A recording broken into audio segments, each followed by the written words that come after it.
మహాశివరాత్రి పండుగ సందర్భంలో మన తెలంగాణ రాష్ట్ర ప్రజలందరికీ అదేవిధంగా నా నియోజకవర్గానికి సంబంధించిన మా అక్కలు చెల్లెలు అన్నలు తమ్ముళ్ళందరికీ పండుగ శుభాకాంక్షలు తెలియజేస్తూ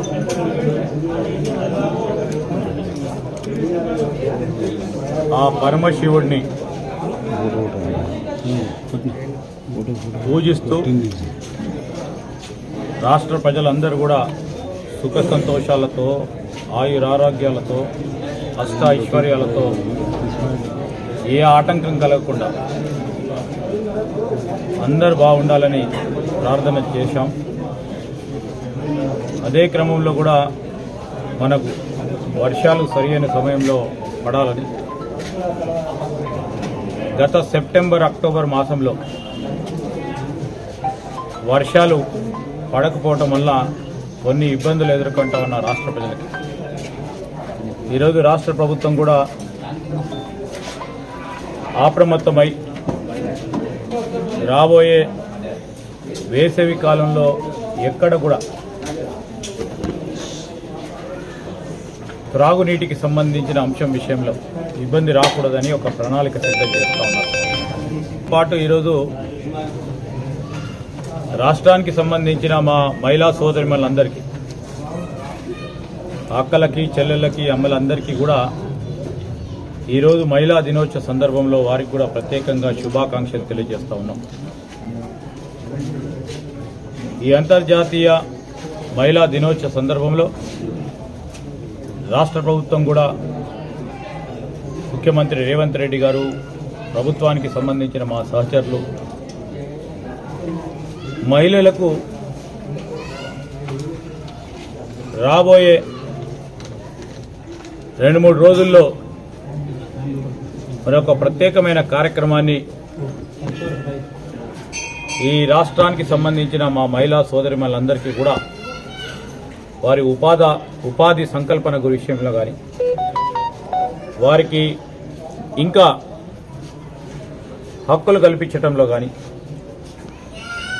అదేవిధంగా వారి సాధికారతను ఇంకా ముందంజలో పెట్టాలనే యోచనతో రాబోయే 2-3 రోజుల్లో ఒక నిర్ణయం తీసుకోబోతా ఉన్నారు. ఆ క్రమంలోనే ఈరోజు ఇక్కడున్న మా మహిళా సోదరిమణులకు ఆ రోజు మేనిఫెస్టోలో 6 గ్యారంటీలతో పాటు అనేక గ్యారంటీలకు సంబంధించిన అంశాల విషయంలో మహిళలకు పెద్దపీట వేయాలని అదే క్రమంలో ఈరోజు మా మహిళా సోదరిమణులు ఈరోజు మహిళా దినోత్సవ సందర్భంలో వారికి ఈరోజు మేము మొదలుపెట్టిన ప్రధానమైన సంక్షేమ కార్యక్రమం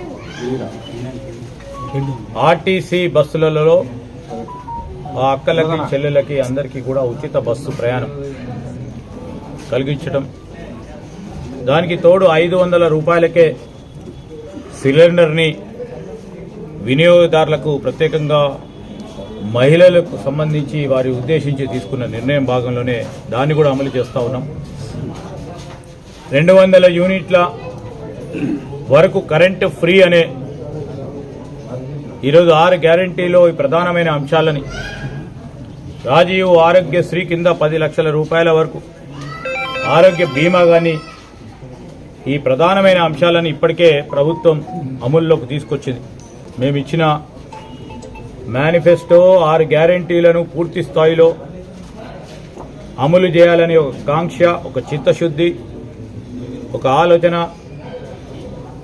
ఒక ప్రణాళిక, వీటన్నిటికి కూడా ఆ శివుని ఆశీస్సులు ఉంటూ మేము చెప్పిన ప్రతి మాటను అమలు చేసే ఒక కార్యాచరణ తీసుకొని ఆ భగవంతుని ఆశీస్సులతో అందరూ కూడా ఈ రాష్ట్ర ప్రజలందరూ కూడా బాగుండాలని ఆ భగవంతుని ప్రార్థిస్తూ సెలవు తీసుకుంటాను. మేము సాంకేతిక నిపుణులం కాదు. సాంకేతిక నిపుణులు ఏ విధంగానైతే వారి సలహా సూచనలు ఇస్తారో మొన్న ముఖ్యమంత్రి గారితో పాటు భారీ నీటిపారుదల శాఖకు సంబంధించిన మంత్రి గారు స్పష్టతతో చెప్పినరు.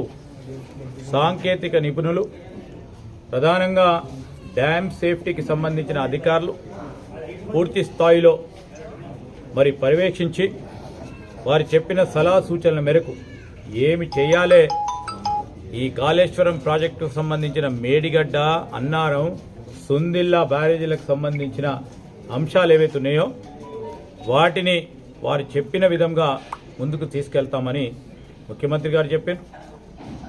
అదేవిధంగా భారీ నీటిపారుదల శాఖ మంత్రి గారు ఉత్తమ్ కుమార్ రెడ్డి గారు కూడా చెప్పడం జరిగింది.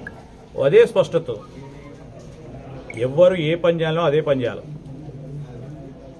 ఆ పని చేయకుండా ఉంటే మేడిగడ్డ అవుతుంది. సో ఎవరు ఏం పని చేయాలా ఆ పని చేసే క్రమంలోనే ఈ రాష్ట్ర ప్రభుత్వం వ్యవస్థలు నడిపించే వ్యక్తులకు నడిపించే ప్రజాస్వామ్యమైన ఒక వాతావరణం కల్పిస్తూ వారికి పూర్తి స్థాయిలో స్వేచ్ఛనిస్తూ సాంకేతిక పరంగా అన్ని సలహా సూచనలు తీసుకొని రైతు సోదరులకు ఉపయోగపడే విధంగా కార్యాచరణ సిద్ధం చేసుకుంటాం. Thank you.